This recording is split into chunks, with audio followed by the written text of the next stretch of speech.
Oi, pessoal, bom dia! Bom dia! Bom, é muito bom estar aqui com vocês de novo. Antes de começar, o Luiz Augusto está aqui presente, nosso colega da Universidade Federal do Vale do São Francisco, né, que já assistiu o Papimem algumas vezes, segundo ele me disse, lá, né? E dessa vez a gente tem o privilégio de ter ele aqui com a gente. Então, um abraço especial para o pessoal lá da Federal do Vale do São Francisco que está assistindo a gente aí também. Tá?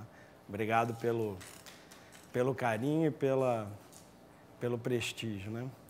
Por prestigiar o evento. E, bom, isso está tão na minha cabeça o tempo todo. Eu acabei de fazer um comentário vendo uma foto ali que eu não vou... Eu preciso...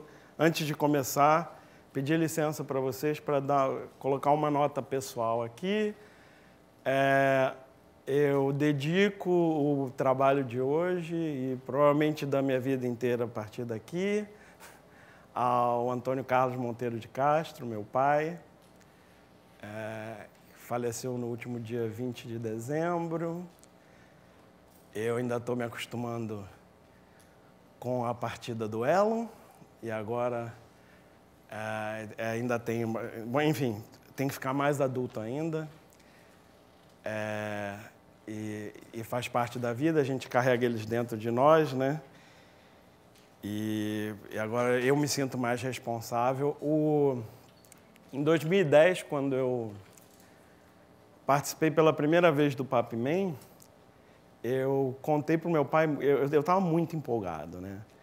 Porque o Papimem, quando o Papimem começou, eu estava começando a estudar matemática. Eu acho que eu até já contei essa história por causa do Elon. Mas, enfim, eu sempre me interessei, não só pelo programa em si, pelo trabalho com professores, mas especialmente pelas pessoas que estavam fazendo parte, que eu admiro muito, né? O Morgado, o Elon, o Wagner e o Paulo César. Então, em 2010, quando eu comecei a participar do Papimem, eu lembro que eu contei para o meu pai com muita empolgação, né?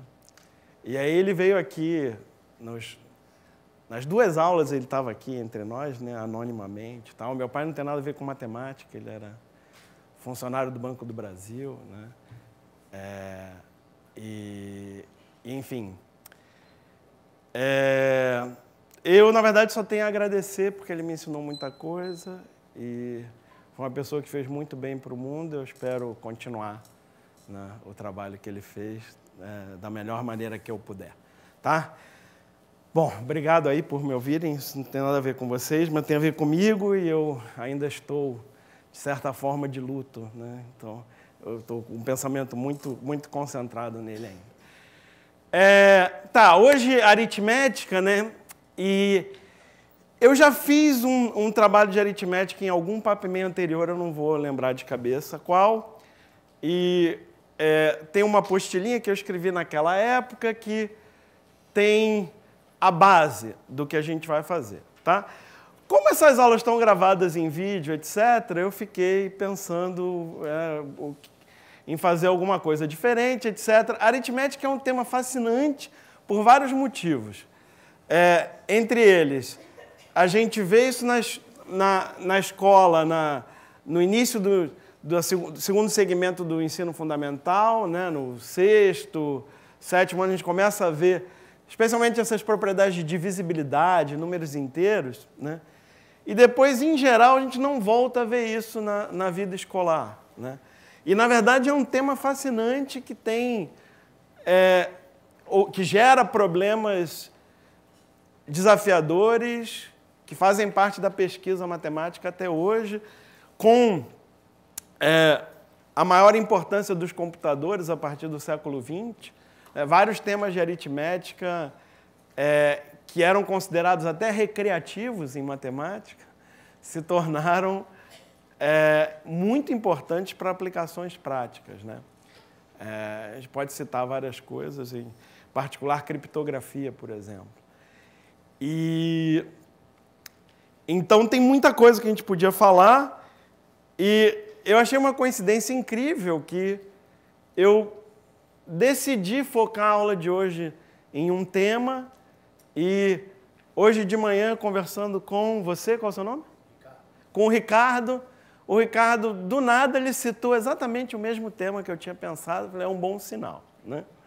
Então, mas enfim, como a parte teórica e tal tem na apostila, vocês encontram, eu queria começar com um problema. Tá? Eu coloquei um enunciado aqui, ou um possível enunciado, eu vou deixar na tela para vocês poderem ler e terem como referência, tá? Mas isso, de fato, é algo usado na prática, tá? É uma das aplicações práticas de, digamos, divisibilidade, números inteiros de divisibilidade, em especial essa parte de restos, né? Não só a divisibilidade, se é divisível ou não, mas qual é o resto que o inteiro deixa por outro. Uma aplicação é nesse tipo de situação que não é incomum, em que você tem um certo segredo, né, que você quer que seja revelado apenas se um certo número de pessoas concordar ou estiver presente, etc. Tá? Então, um recurso possível é você fornecer, ou, por exemplo, criar uma senha. No nosso exemplo, a senha é um número de 3 algarismos, tá? E você não revela a senha para o seu grupo, para o grupo de interesse, tá? Você revela partes da senha ou pequenas informações sobre a senha para cada participante do grupo. Tá? Então, aqui no nosso exemplo, é um exemplo simplificado de propósito para a gente poder fazer as contas na mão, né? Em geral, esse tipo de coisa é feito via sistemas de computação, tá? Mas então, tem essas 4 pessoas aí, e a Ana sabe que a senha, que é um número de 3 algarismos, a Ana sabe que é um número ímpar. O Bernardo sabe o resto da divisão dessa senha, desse número, por 5. Ele sabe que é igual a 3, né? E a Carolina sabe que o resto da divisão por 7 é 5, e o Davi sabe que o resto da divisão por 9 é 1. Tá? Então, a ideia é que uma pessoa só, então, vamos dizer, digamos que eles só têm uma chance. Se colocar a senha errada uma vez, eles não conseguem entrar, certo? Então, eles não querem correr esse risco. Então, se uma só pessoa resolver ir lá, entrar no laboratório e colocar a senha, vai ser bem complicado, né? Porque, por exemplo, o Davi, que é o cara que tem a maior probabilidade de acertar, né? Ele vai ter aí, o quê? Quantas possibilidades? Da ordem de grandeza de 100, né? Ordem de grandeza de 100 possibilidades para testar, né? Números de 3 algarismos que deixam o resto 1 na divisão por 9. Então, ele não vai se arriscar, certo? Agora, se o Davi se junta com a Carolina, aí eles já podem pensar em arriscar, né? E aí? Uma pergunta interessante é essa já, né? Quer dizer, se o Davi e a Carolina tentarem adivinhar a senha, qual a probabilidade? Né? Certo? Só com a informação que eles têm. Certo? E aí?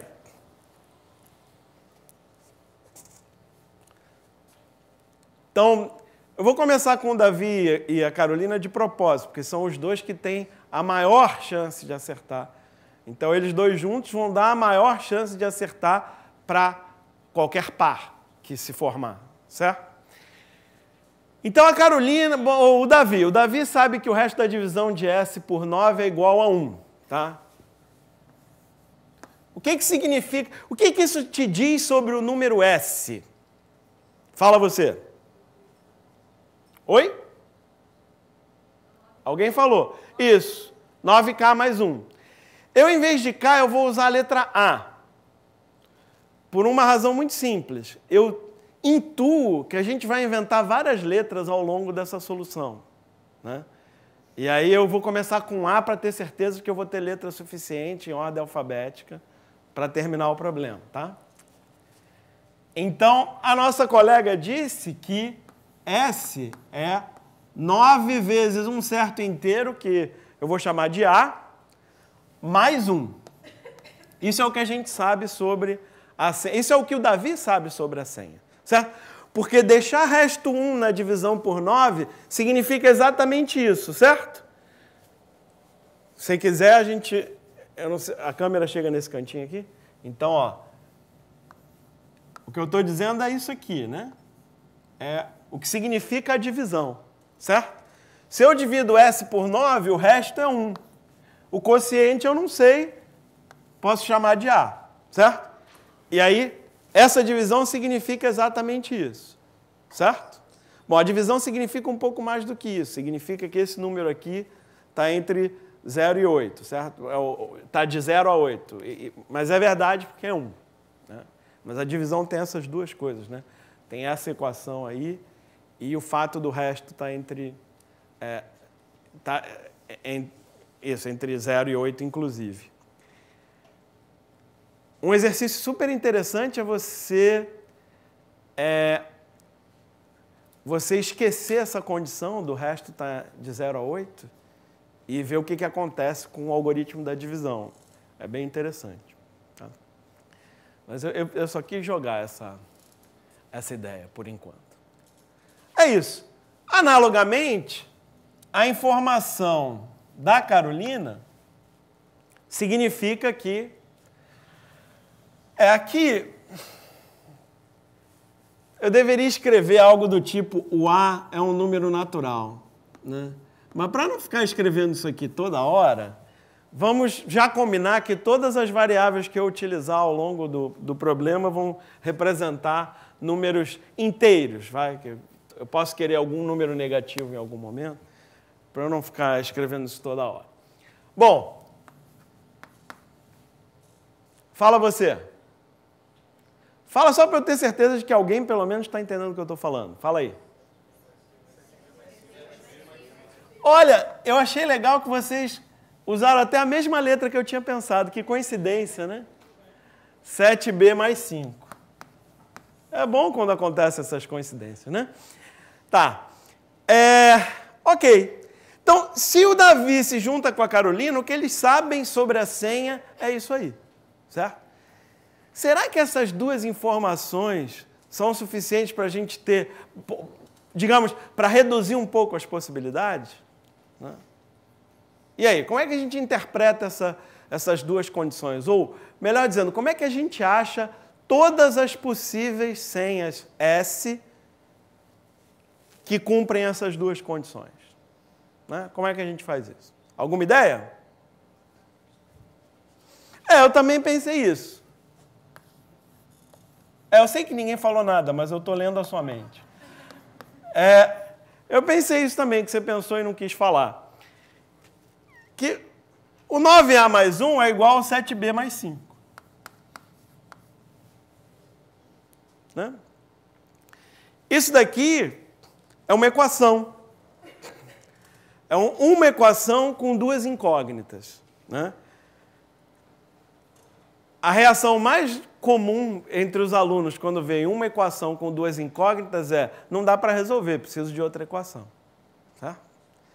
Acontece que aqui nós sabemos mais sobre as incógnitas. Nós sabemos que são números inteiros.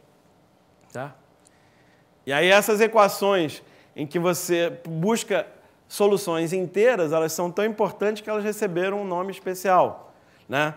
São chamadas equações diofantinas, em homenagem ao Diofanto, né, que estudou esse tipo de coisa. Existe um método geral para resolver equações diofantinas? Não, tem equações diofantinas que ninguém sabe resolver até hoje. Olha que legal. É fascinante. Mas essa aqui é uma equação diofantina linear, certo?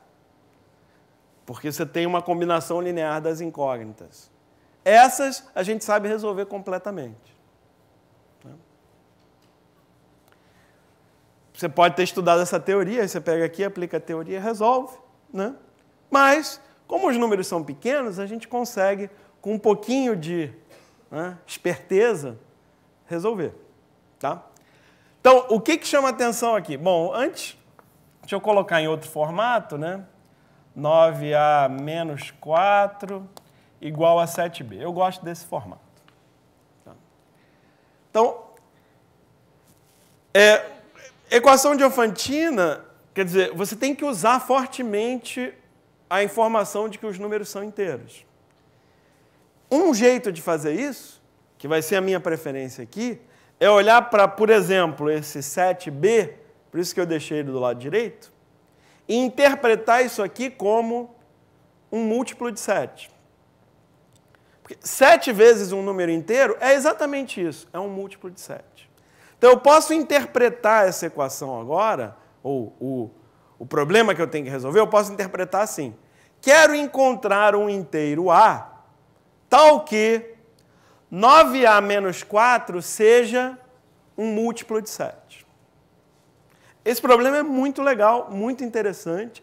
E se você tiver a sorte, o privilégio de trabalhar isso aqui algum dia com seus alunos, né? Não é com toda a turma que você consegue trabalhar isso aqui.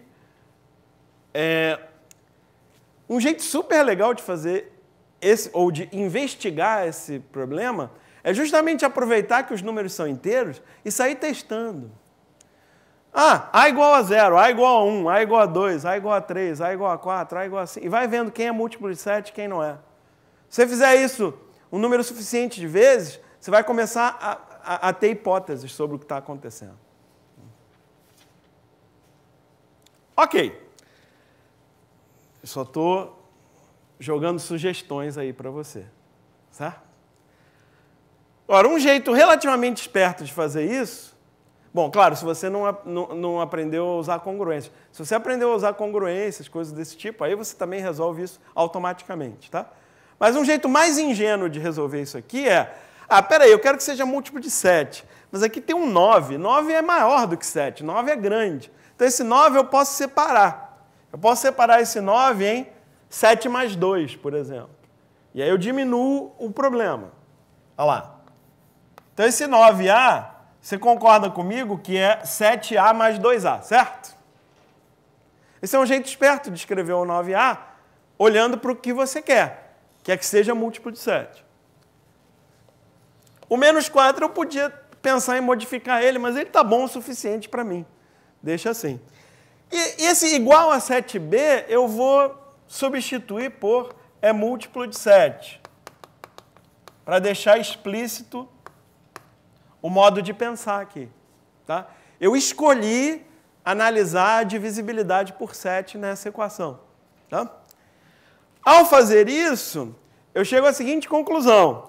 Como 7 vezes A já é múltiplo de 7, certo?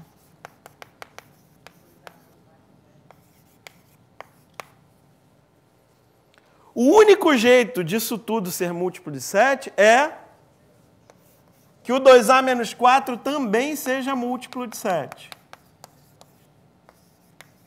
Isso que eu acabei de dizer, você sabe justificar?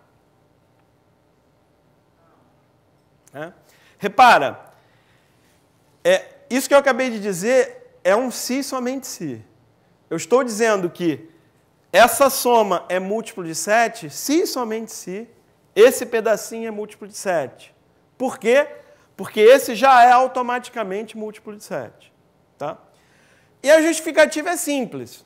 Se você somar a um múltiplo de 7, qualquer coisa que não seja múltiplo de 7, não vai ser múltiplo de 7. Certo? E vice-versa. Né? Se ao somar a um múltiplo de 7, o resultado é múltiplo de 7, é porque você somou um múltiplo de 7. Tá? O que eu falei? 0 é múltiplo de 7. Isso. 0 é múltiplo de 7, tá? Não há... Não, mas não tem que ser 0. Pode ser 0. Pode ser 0. 0 é múltiplo de 7. 0 é múltiplo de qualquer número porque é 0 vezes esse número, tá? Então, a gente nem precisa fazer nada especial para o 0, tá? Continua sendo verdade, tá? Ok. Você pode fazer essa justificativa que eu acabei de falar no papo, que quase não era uma justificativa, porque eu mais ou menos repeti o que eu já tinha dito, né? Mas você pode fazer com equações, se você preferir, tá? Mas a conclusão é que isso aqui tem que ser múltiplo de 7. O que significa que... E agora vem uma parte importante. Por sorte, o 4 é múltiplo de 2, pura sorte, aqui, né? E aí colocar esse 2 em evidência é muito conveniente, né? Então, colocando 2 em evidência, eu descubro que 2 vezes A menos 2 é múltiplo de 7. Aqui nós estamos num ponto super importante dessa teoria de divisibilidade. Você vai encontrar na apostila a base para isso aqui. Isso é bem importante, é importante teoricamente e na prática, tá? Mas é intuitivo o suficiente para você me responder bem rápido, tá? Repara, se 2 vezes alguma coisa é múltiplo de 7, qual a sua conclusão?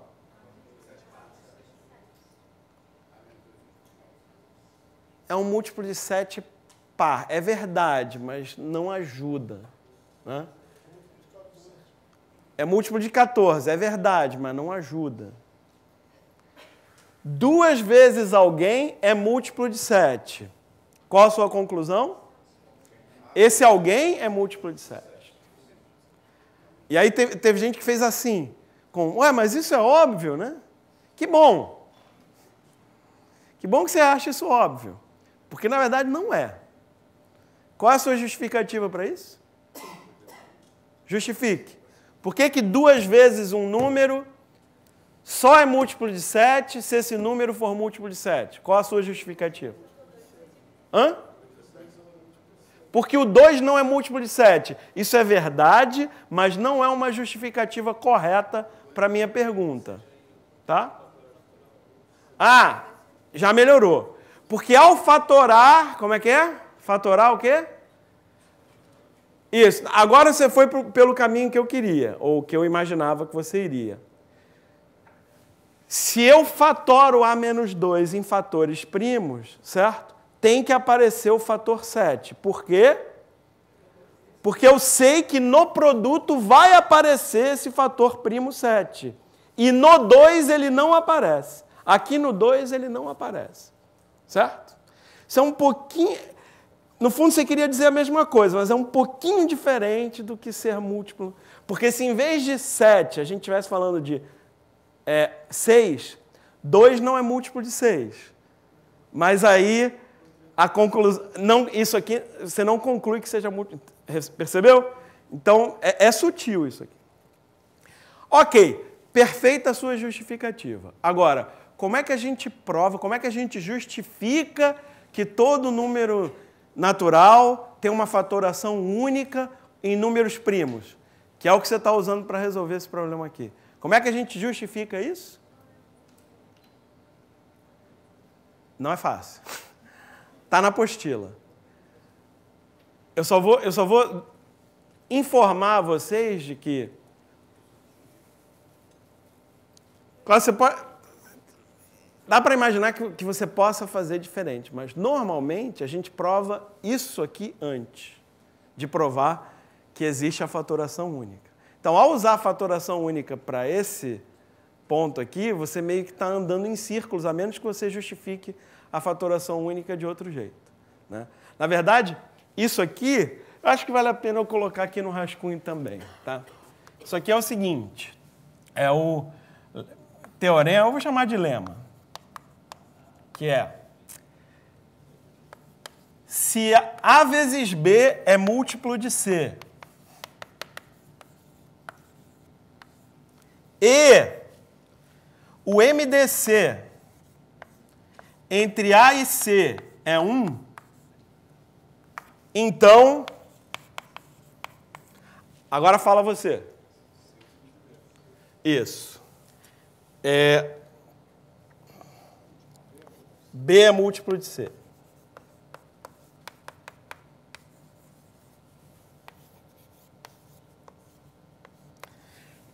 este lema, normalmente, a gente prova sem usar a fatoração única, porque para provar que existe a fatoração única, nós usamos este lema. Tá?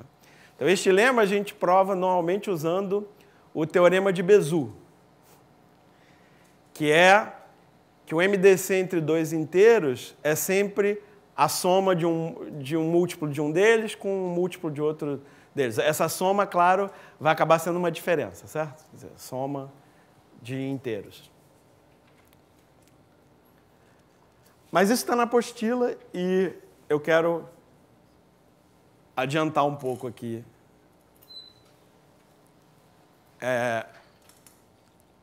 Para a gente resolver o problema, tá? Mas eu queria chamar a sua atenção para esse ponto. Tá?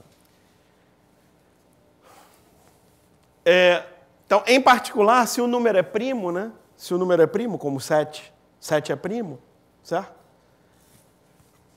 Se esse número aqui não é múltiplo de 7, né?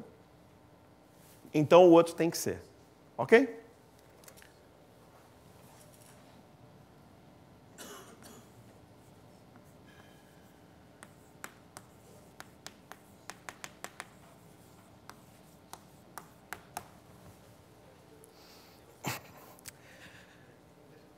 Eu, de propósito, não coloquei nenhum conectivo lógico entre as sentenças que eu escrevi, mas todas são equivalentes, tá? Quer dizer, vale a ida e vale a volta aqui. Bom, A menos 2 é múltiplo de 7, acho que está na hora da gente voltar para as letrinhas, né? Porque isso me diz algo muito concreto sobre o A, certo? Isso aqui me diz que o A é...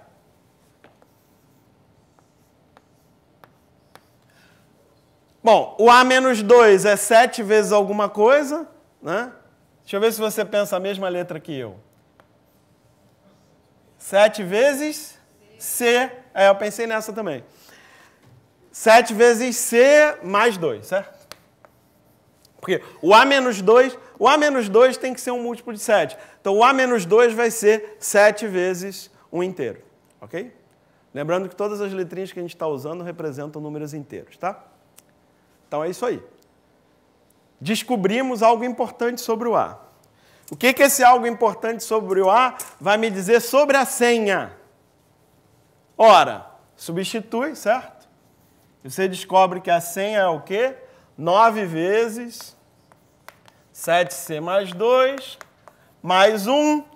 Então, eu descubro que a senha é 63C mais 19.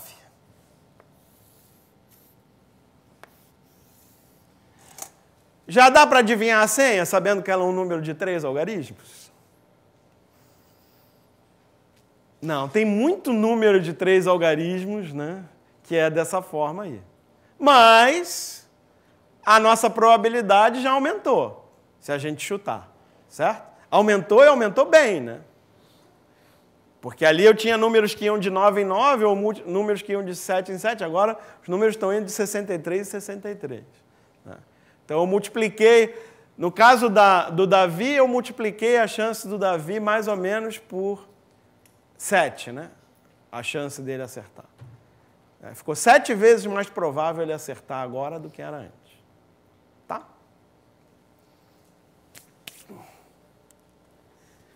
Você reparou que esta informação aqui é uma informação sobre o resto da divisão de S por outro número? Pelo 63? Então, um jeito de resumir o que nós fizemos foi: nós juntamos informações sobre o resto da senha por 7 e por 9 em uma única informação sobre o resto dessa mesma senha por 63. E vale a volta. Falei para você que tudo aqui era se somente se, agora você pode comprovar que realmente é se somente se, porque vale a volta. E é fácil ver que vale a volta. Repara. Se um número é desse formato aqui, ele é um múltiplo de 7, não é? Ele é um múltiplo de 7 mais 19, não é? Só que 19 é um múltiplo de 7, 14, mais 5, não é? Então, se o cara é dessa forma, ele é um múltiplo de 7 mais 5. E se ele é dessa forma, ele é um múltiplo de 9 mais 1 também. Tá? Então, a gente chegou à conclusão aqui que, sabendo o resto da divisão do número por 7 e também sabendo o resto da divisão desse mesmo número por 9, a gente descobre o resto por 63. Ou, pelo menos, nós fomos capazes de descobrir neste caso particular. Talvez seja um pouco abusado da nossa parte dizer que sempre eu vou conseguir isso.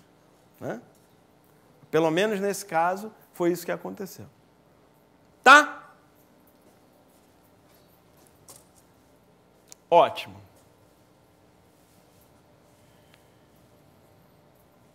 Eu vou deixar um espaço aqui. Ok. Então, enquanto a Carolina e o Davi estavam lá conversando, pô, é melhor não arriscar, a chance ainda é muito pequena, a gente tem muitas possibilidades, chega o Bernardo. Né? Chega o Bernardo e fala, pô, Bernardo, que bom você chegou. Né? O que mais que você sabe sobre o nosso número aqui? Aí o Bernardo diz, olha, o que eu sei é que o número é igual, fala você, 5D mais 3. Certo? Tá lá. O resto da divisão por 5 é 3. Ok? E agora? Alguma ideia? Repete, né? Repete agora com essa informação aqui. Então, 63C mais 19 tem que ser 5D mais 3. Certo?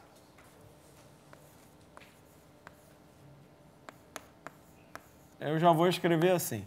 63C mais 16 igual a 5D. Agora você vê uma das vantagens da gente começar pelos maiores números. Eu fiz de propósito. Começar pelos maiores números. Porque, digamos, o que fica desse lado está maior, mas o que fica desse lado é menor. Bom, claro, isso depende de quem você colocou de um lado ou do outro. Né? Mas é sempre uma boa ideia você olhar a divisibilidade pelo menor número. Porque isso te permite reduzir o tamanho do maior número. Certo?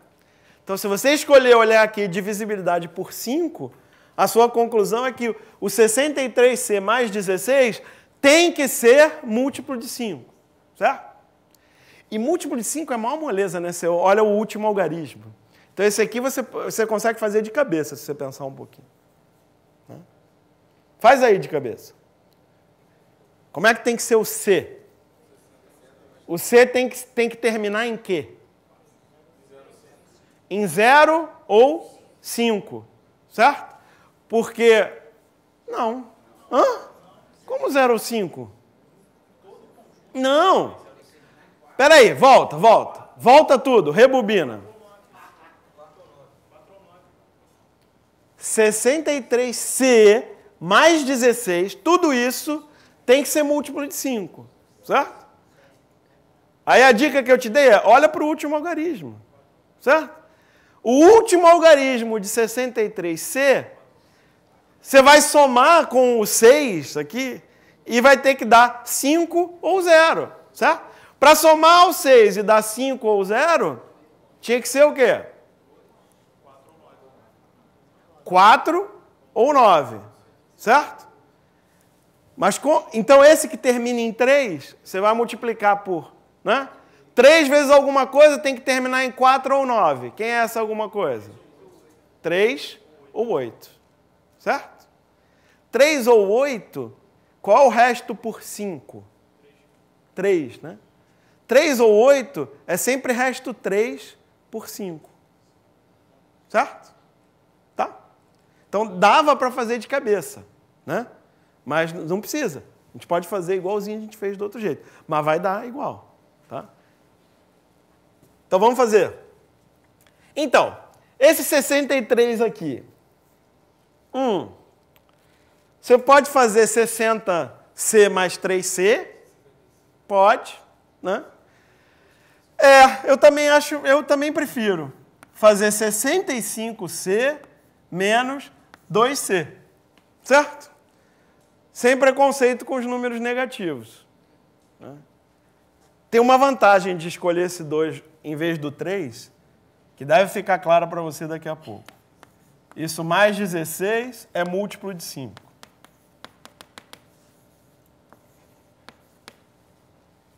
Tá? Então, esse aqui já é múltiplo de 5, certo? Esse aqui já é múltiplo de 5. Então, esse aqui tem que ser múltiplo de 5. Só que esse aqui você pode... esse aqui... Tá, não precisa.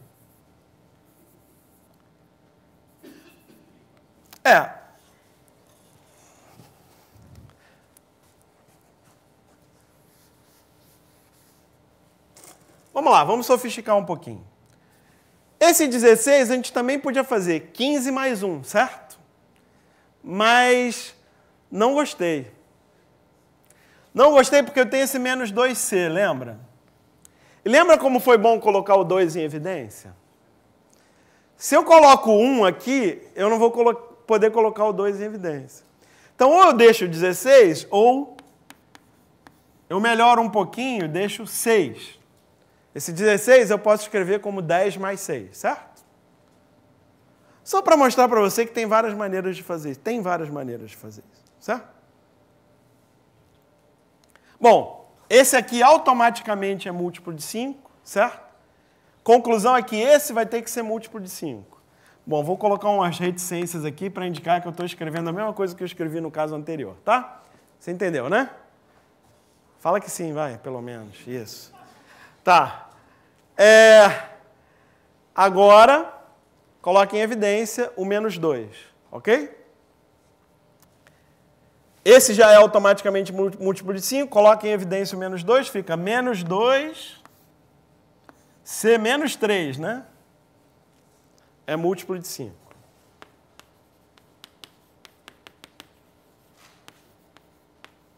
Certo? E agora? É um produto que tem que ser múltiplo de 5. Só que esse fator aqui não é múltiplo de 5. E o 5 é primo. Então, como não tem nenhum fator 5 aqui, esse cara tem que ser múltiplo de 5. Então, C menos 3 é múltiplo de 5. Certo? Se C menos 3 é múltiplo de 5, cuidado agora ao escolher a letra, hein? Que agora essa escolha é meio perigosa. Então, o C vai ser 5 vezes uma letra que é... Você está pensando em qual agora? D? D já foi. Cuidado, falei para você tomar cuidado. Disse que a gente ia precisar de bastante letra do alfabeto. 5 é... Menos 3 não, hein? Mais 3. Tá? Certo? Mais 3. Porque é o C menos 3 que tem que ser múltiplo de 5. Está acompanhando? Tá? Ok. Isso significa que a senha S é o quê? 63 vezes 5E mais 3 mais 19, é isso? Deixa eu errar a conta não, hein? Ou seja, a senha é 63 vezes 5, o que é isso? 315. 315 é mais 63 vezes 3. 189 mais 19, 208, certo?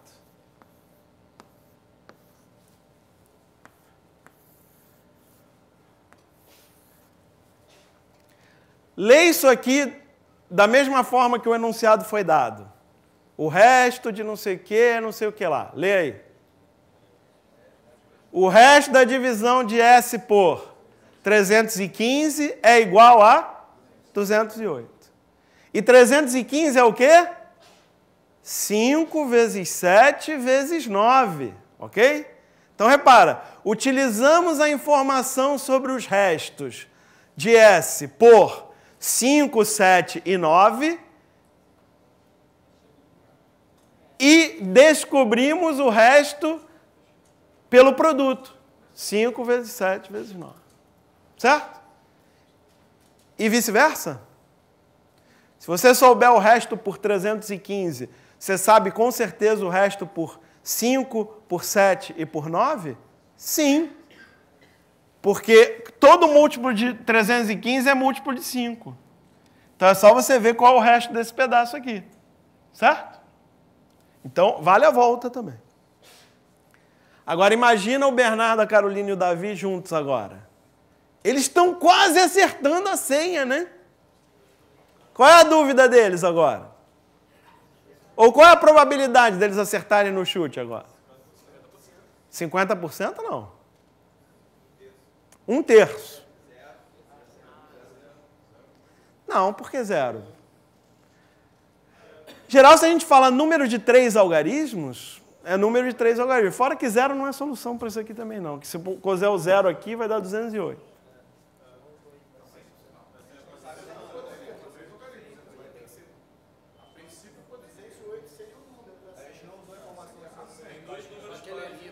Não, a gente não usou a informação desse ser ímpar.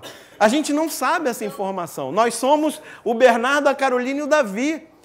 A Ana não chegou, a gente não sabe se é ímpar. Quantas possibilidades? Isso, tem 208. Tem 208 mais 315, 523. E tem 523 mais 315. Isso ainda tem 3 algarismos, não tem? Ué, não é? 838. É ou não é?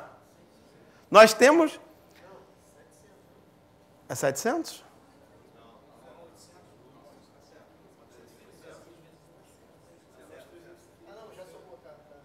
Somei 315. Isso aqui é uma PA de razão 315. Eu comecei no 208 e fui somando 315, ok? Então, eu estou na dúvida entre essas 3. Quer dizer, eu querendo dizer, o Davi, a Carolina e... Quem é Bernardo? O Davi, a Carolina e o Bernardo, tá? E aí agora eles estão tentados, né? Olha, poxa, é um desses 3, deixa a Ana para lá, vamos tentar, né? Não, mas a gente só tem uma chance se a gente errar, né? Aí o professor vai dar bronca na gente e tal. Nisso que eles estão discutindo, chega a Ana, né? Aí, ufa, chegou a Ana. Que bom que você chegou, Ana. Diz pra gente, o que você sabe sobre essa senha? Aí a Ana chega e fala, eu sei que ela é ímpar. Pronto. Né? Já que é ímpar, certo? É esse aqui, é o 523. Certo? Ok? E aí, você ficou surpreso que só com essas pequenas informações envolvendo números pequenos, a gente consiga determinar um número de 3 algarismos, que são 1000 possibilidades, um pouco menos de 1000, 900 possibilidades, certo? Para a maioria das pessoas é um pouco surpreendente. Repara que o efeito é multiplicativo aí, tá vendo? Então você consegue cobrir intervalos bem grandes, separando em pedaços relativamente pequenos. Então isso tem uma série de aplicações legais. Tem uma aplicação que eu coloquei numa prova uma vez, que é localização por sonar. Você manda uma onda, ela reflete num obstáculo e volta. Mas como essa onda tem uma certa frequência, quando volta, você só sabe a defasagem em relação a como ela começou. Então, digamos, a onda vai de 5 em 5 segundos, e aí voltou depois de 103 segundos. Aí você fala, 103, resto 3 na divisão por 5. Mas, então, podia ter sido... O objeto pode estar a uma distância, qualquer distância que vá de 5 em 5, porque está se repetindo de 5 em 5. Mas aí você manda outro sinal se repetindo de 7 em 7, e outro se repetindo de 9 em 9. E aí você já aumenta muito a distância, né, em que você consegue dizer com certeza onde está o objeto. Tá. Eu sei que eu não expliquei direito, mas só para você ter uma noção de que existem mais aplicações sobre isso, tá? Esse é o momento que eu olho para o relógio e me assusto de quanto tempo já passou. Tá. Ok. O que eu espero que esse exercício te ajude, no mínimo, a intuir é que conhecer os restos na divisão por certos números te ajuda a saber o resto da divisão pelo número que é o produto desses caras. Acontece que nem sempre é assim, né? Então a gente tem que tomar cuidado. Esses números funcionaram devido a uma circunstância muito especial. Eles são 2 a 2 primos entre si. No caso, são primos distintos, né? E deixa eu te dar um exemplo bom. Aliás, tem um exemplo bom aqui já. O segundo problema eu tirei do exame de qualificação para o Profimate em o de 2015, 1. Ele está nessa linguagem de congruência que você não precisa conhecer ainda, tá? Eu traduzo para você, tá? A primeira linha ali, tá vendo? Se lê assim, x congruente a 1 módulo 9. Vou traduzir. O resto da divisão de x por 9 é 1, tá? De novo, ó. Aquela primeira linha traduzida fica assim. O resto da divisão de x por 9 é igual a 1, tá? Com isso você já adivinha como traduzir as outras linhas, ok? A outra linha quer dizer, o resto da divisão de x por 7 é 5, e a outra linha diz que o resto da divisão de x por 5 é igual a 3, ok? Eu não sei se você reparou, mas essas 3 informações são exatamente as 3 informações B, C e D do problema anterior. Não é coincidência não, tá? Eu fiz assim de propósito. Eu propus esse problema 1 já pensando nesse 2 que foi proposto no exame de qualificação do Profimate. Primeiro, para você entender que você já era capaz de resolver esse problema do exame de qualificação para o Profimate sem ter assistido nenhuma aula do Profimate desse assunto, certo? Claro que dá muito mais trabalho. Se você assistir as aulas do Profimate sobre esse assunto, isso aí vai virar técnica para você, você vai muito mais rápido. Mas é possível resolver com conceitos bem elementares de aritmética, certo? Isso eu queria que você percebesse. E eu também queria chamar a sua atenção para a letra B. A letra B é muito mais fácil que a letra A. A letra B dá para fazer de cabeça. Porque a letra B está dizendo o seguinte: alguma solução do sistema é solução da congruência x congruente a 926 módulo 3? Em outras palavras, agora aqui dá um pouco mais de trabalho para traduzir, tá? A tradução disso é o seguinte: será que x deixa o mesmo resto na divisão por 3 que 926? Tá? Então, vamos primeiro calcular o resto do 926.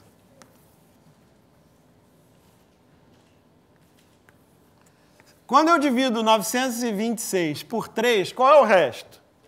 2, certo? Como é que você descobriu o resto? Você pode somar os algarismos, tá? Na verdade, você pode somar os algarismos ignorando os múltiplos de 3. E aí sobrou só o 2. Porque 9 e 6 são múltiplos de 3, tá?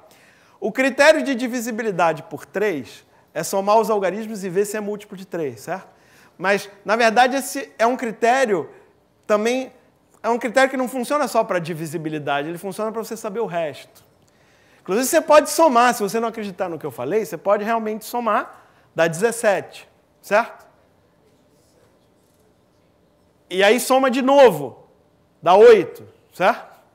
E agora você vê o resto do 8. 8 é resto 2 por 3, tá? E você pode dividir também, certo? Mas a questão é a seguinte, x pode... A tradução da letra B é x pode ter resto 2 na divisão por 3?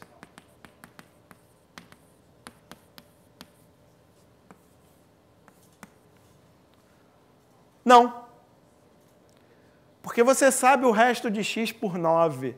E quando você sabe o resto de x por 9, automaticamente você sabe o resto de x por 3. Quando você sabe o resto de x por 63, automaticamente você sabe o resto por 7 e por 9. Por quê? Porque são divisores de 63. Se você sabe o resto por um múltiplo de alguém, você sabe o resto por esse alguém, automaticamente. Tá? Por quê? Ora, porque se o x é 9A, agora eu vou usar A, é 9A mais 1, certo? Ele é um múltiplo de 3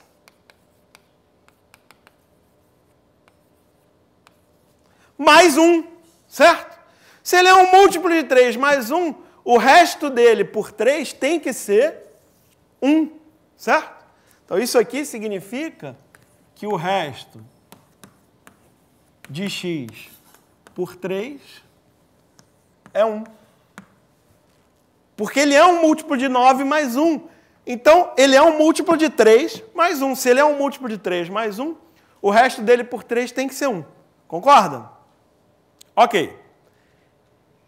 Mas não vice-versa. Lembra que ali tinha um vice-versa. Aqui não tem vice-versa.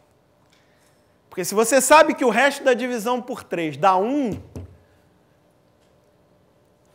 qual a sua conclusão sobre o resto por 9? Pode ser 1. Não é que você não sabe nada, você sabe alguma coisa. Não pode ser 2. Não pode ser 3. Pode ser 1, pode ser 4 e pode ser 7.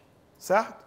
Então, ao saber o resto por 3, você reduz as possibilidades do resto por 9. Tá? Mas você ainda não tem certeza. Ao saber o resto por 9, você sabe com certeza o resto por 3. Tá?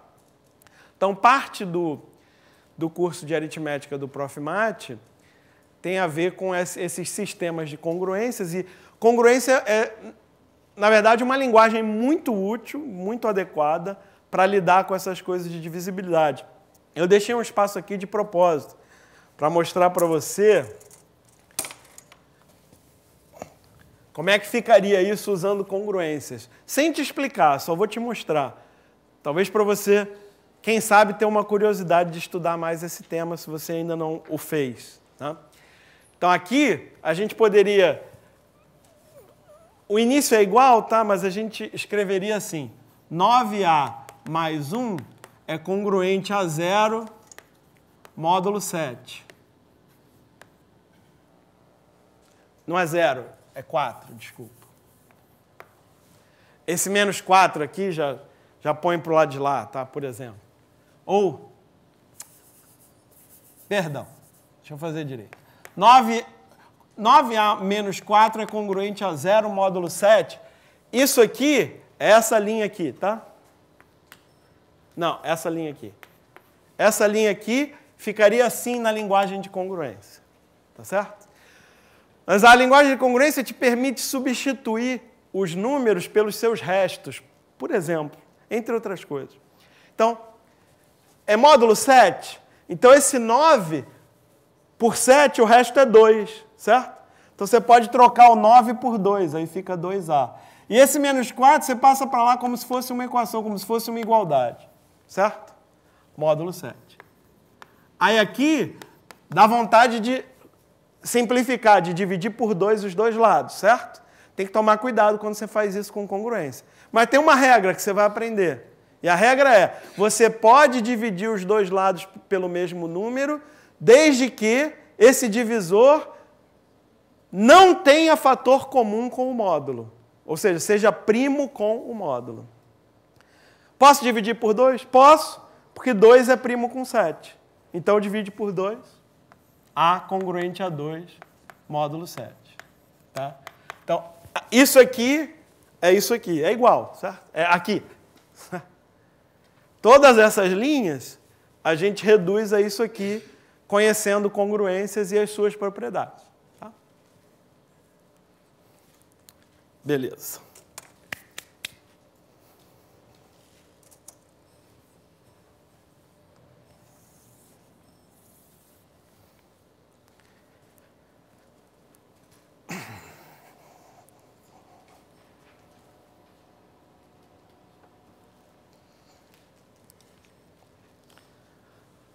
Acho que vale a pena.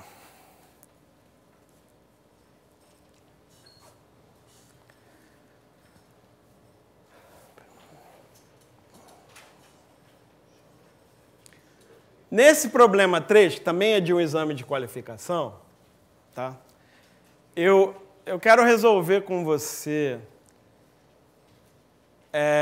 espero que rapidamente, o item B. Tá?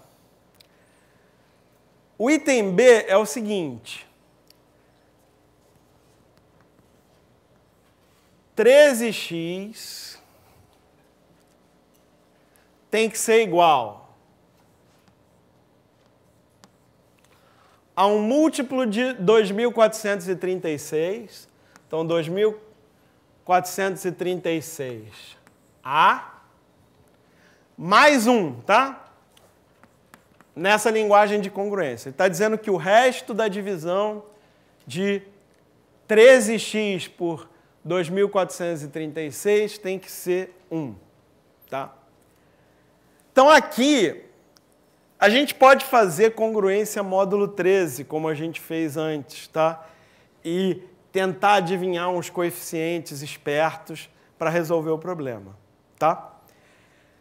Mas quando os números são grandes, nem sempre você vai conseguir fazer essas operações espertas. Então, eu queria pelo menos mencionar para vocês o jeito técnico de fazer isso. O jeito técnico de fazer isso é usar o algoritmo de Euclides.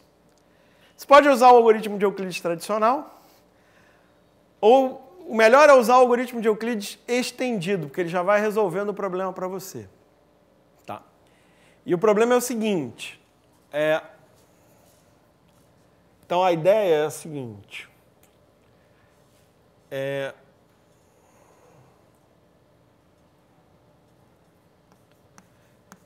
Isso fica assim, né?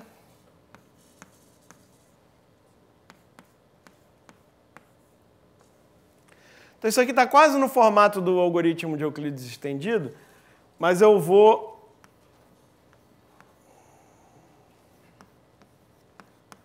A única diferença é que, em geral, a gente põe mais aqui em vez de menos. Então, eu vou trocar a variável para ficar no padrão mais conhecido e chamar de y.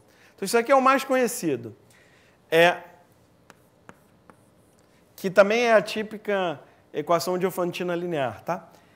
Eu quero escrever 1 como soma de um múltiplo de 13 mais um múltiplo de 2.436. Isso é possível porque esses caras são primos entre si. Ou será possível se eles forem primos entre si, porque eu ainda nem sei se eles são primos entre si. Tá? E o jeito padrão de fazer isso é usar o algoritmo de Euclides estendido. Eu vou mostrar para vocês como é que se faz.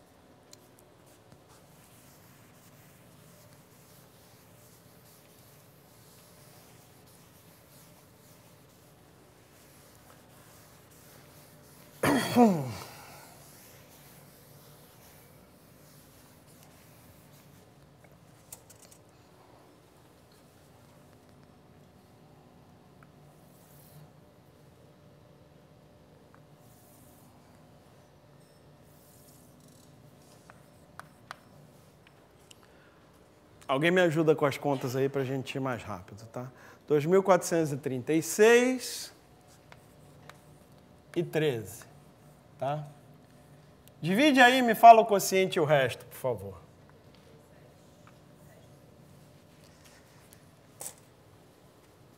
Perdão, eu acabei de perceber que eu vou querer mais espaço do lado esquerdo aqui.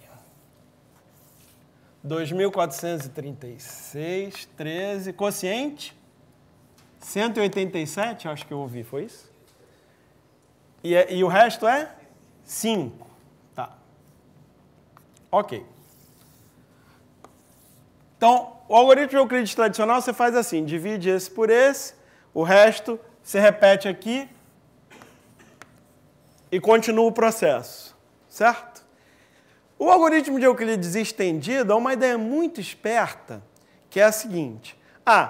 Eu quero escrever, o meu resultado final tem que ser o MDC naquele formato lá.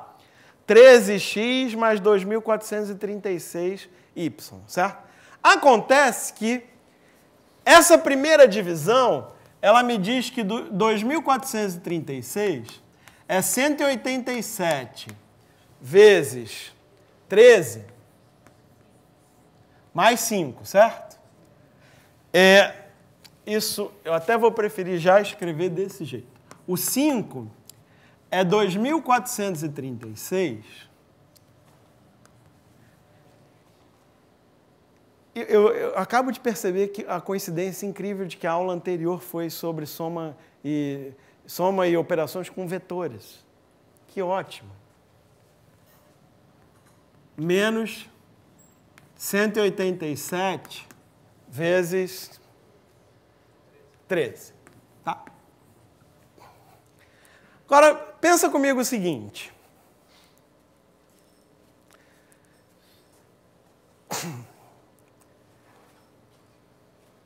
Você concorda que para cada vetor x, y, você tem um número que é 13x mais 2.436y? Uma função, né? Isso aqui é uma função de duas variáveis, certo? Qual é o resultado dessa função se eu aplico o vetor 0, 1? —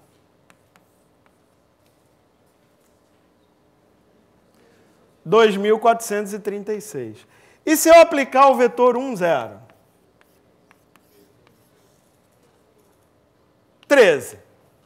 Certo? E o que eu quero?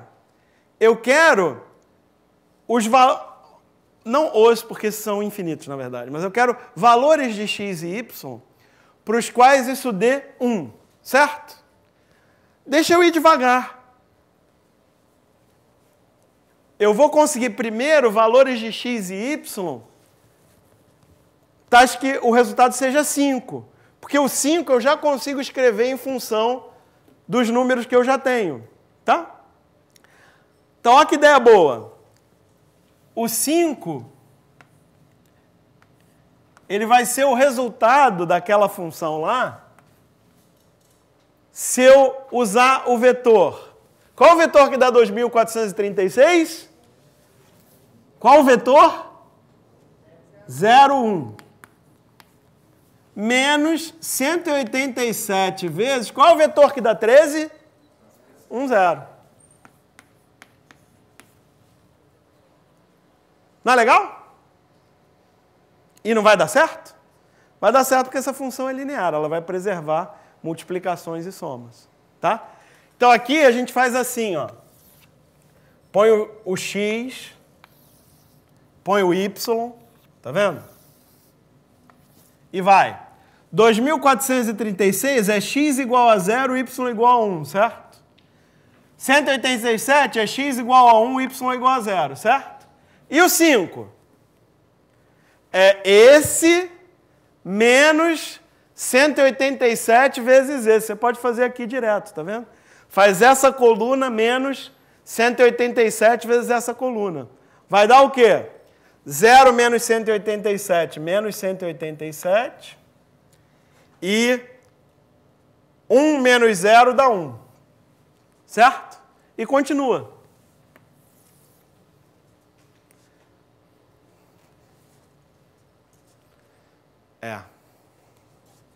Eu sei. Copiou, entendeu? Vai sumir. Sumiu. Foi mal, faltou planejamento aqui.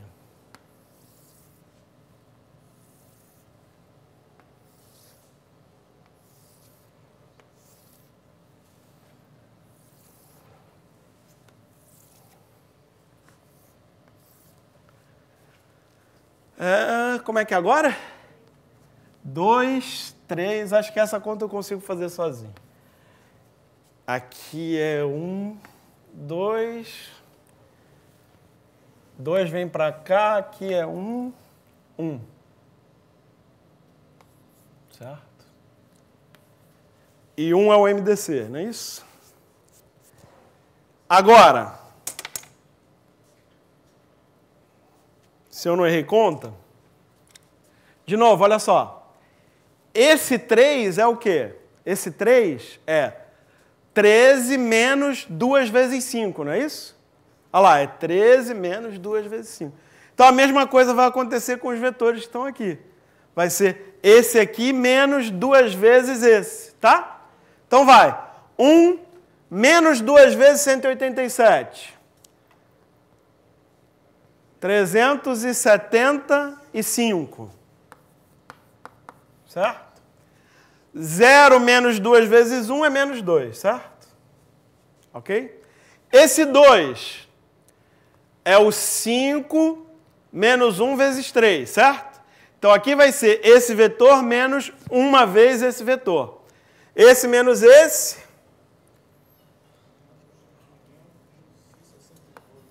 Obrigado. Menos 562. E esse menos esse é 3, né? 3. E, finalmente, esse 1 vai ser esse vetor menos uma vez esse aqui. Então, é só subtrair.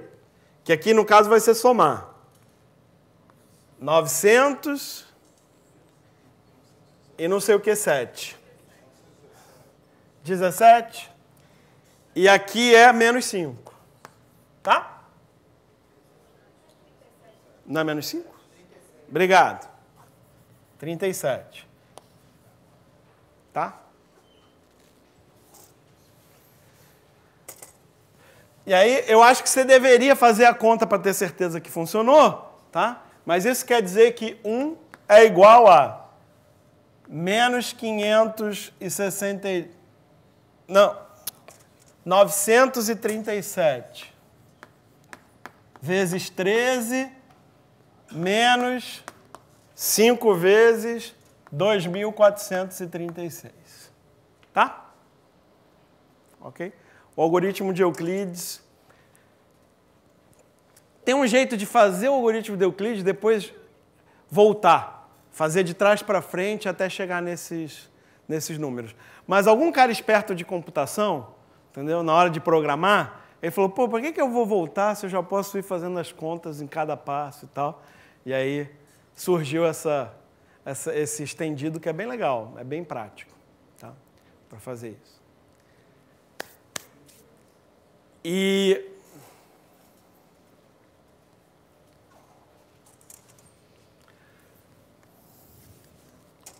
provavelmente você já esqueceu, mas eu não. Eu não esqueci. Aqui, nós podíamos... Aqui, nós podíamos ter caído em algo do tipo 3C, mas aquele 19 lá podia ser 4, né? 3C mais 4 igual a um múltiplo de 5.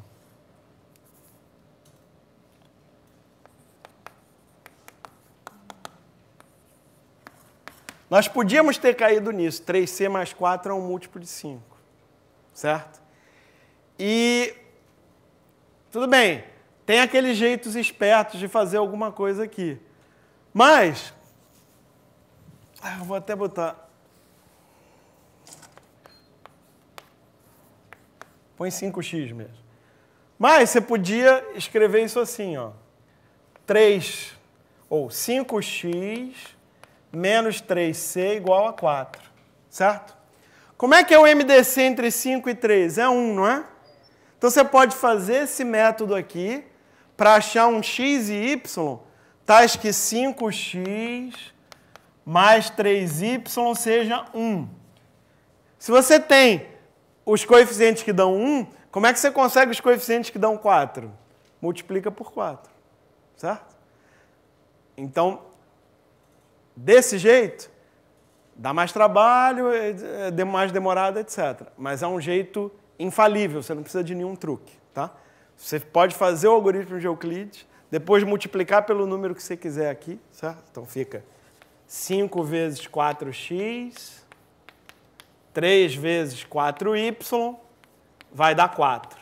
E aí você resolve qualquer equação desse tipo, desde que o número que aparece do lado de cá seja múltiplo do MDC. Senão não tem solução. Tá? Senão não tem solução. Aí a técnica padrão é essa. Antes de terminar,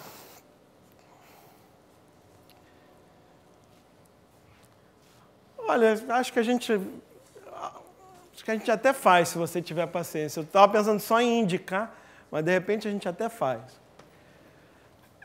Isso também é de uma prova de exame de qualificação do Profmat. É uma questão que eu entendo que a intenção dela no exame era praticar indução, tá? Que é um tema que é trabalhado bastante no Profmat. É uma coisa típica de você usar indução, realmente, porque depende de um N. Tá? Mas eu não resisti a essa oportunidade de comentar, pelo menos, que esse tipo de problema com polinômios é o equivalente a esse tipo de problema com números inteiros que a gente fez aqui. Tá? Porque ele pede para você o resto da divisão de um polinômio por x² menos 1. X² menos 1 salta aos olhos, né? Isso é x menos 1 vezes x mais 1. Então, uma pergunta interessante que você poderia fazer é, você pode lembrar dessa... Aliás, essas coisinhas que a gente fez aqui tem a ver com uma coisa chamada teorema chinês dos restos. Eu nem falei o nome, né? Em algum momento eu deveria falar o nome. Então, quando você quiser pesquisar mais sobre o assunto, se chama o teorema chinês dos restos, tá? Então, você podia olhar isso aqui, pô, isso me lembra aquele negócio do teorema chinês dos restos. Será que não dá para fazer uma coisa parecida? Dá. Onde eu faço? Aqui? Aqui.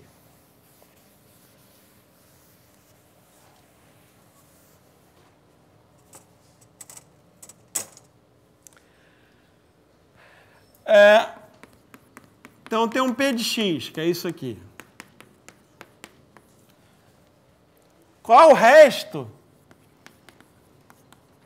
da divisão por x menos 1? Isso você sabe fazer, não sabe? O teorema do resto. É só fazer o P de 1, não é isso? É o P de 1, que é 3. Qual é o resto por x mais 1? É o P de menos 1, que é 1. Certo? Como é que você usa essas duas informações para calcular o resto pelo produto? X menos 1 vezes x mais 1. Oi? Ótimo. Perfeito. Então você sabe que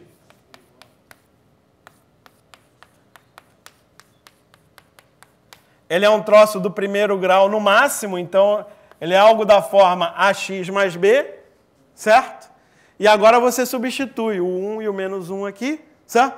Quando você colocar 1 e o menos 1, você vai montar um sistema que vai ser a mais b igual a 3, não é isso? E menos a mais b igual a 1, certo? Então, a igual a 1, b igual a 2, certo? E aí, a igual a 1, b igual a 2, quer dizer que o polinômio, o resto, né, é x mais 2, que é o que ele pede ali, né? O resto é x mais 2. Beleza? O conceito é exatamente o mesmo. Você sabendo os restos dos fatores primos entre si, porque esses polinômios são primos entre si, o x menos 1 e o x mais 1, você consegue o resto pelo produto deles, também com polinômios. Tá? Então, é isso. Se você quiser saber mais, pesquisar sobre isso, vale a pena. Tem muitas aplicações, o nome é Teorema Chinês dos Restos. Tá bom? E hoje à tarde eu coloquei exercícios não só sobre esse assunto, várias coisas de divisibilidade para você se divertir, tá bom? Obrigado, pessoal. Até a próxima. Valeu.